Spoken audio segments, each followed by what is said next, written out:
Hello guys! So ang videos po natin for today's guys is nasa Thailand, Bangkok kami at totally eventually nasa ano kami sa third floor LTD Jewelry Tower. Third floor. So, nasa free area kami. So, nakaupo kami dito. At uminom ako nag-order ako ng sa restaurant. Floats at sa kanya is sa asawa ko is coffee. So nagre-rest muna kami habang naghihintay kami sa aming friend na magbukas sa kanilang store.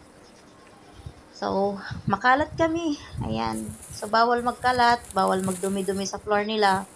Diyan sa mall nila. So kailangan mahigpit kasi delikado sa minsan din masila ng bangko kasi sobrang linis ng Thailand eh. Malinis yung kanilang mga floor area.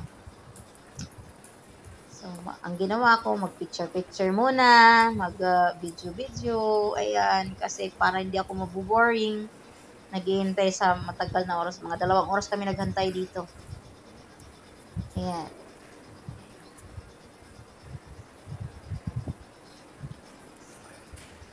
Nag-post-post pa ako dito na, ano, hindi siguro ako, may nakatingin kasi sa akin dyan eh, security.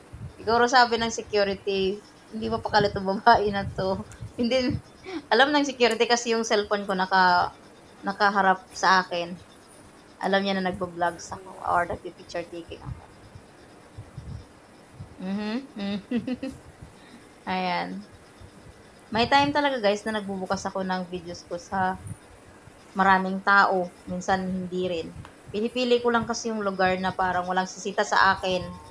Yun lang guys.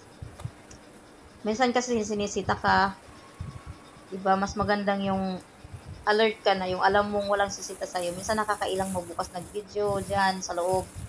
Kasi nga baka sitahin ako. Pero hindi naman ako sinita dito sa vlogs na to, sa videos na to.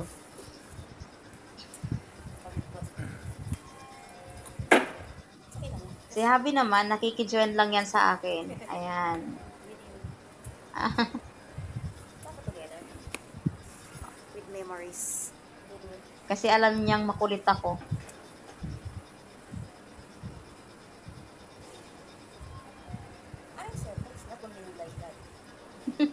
Pinipilit ko pa maging maayos yung mukha niya dyan. Ayusin mo naman, sabi ko pa. So yun lang guys, thank you so much for watching. Hope you guys to like and share my video. Thanks for watching.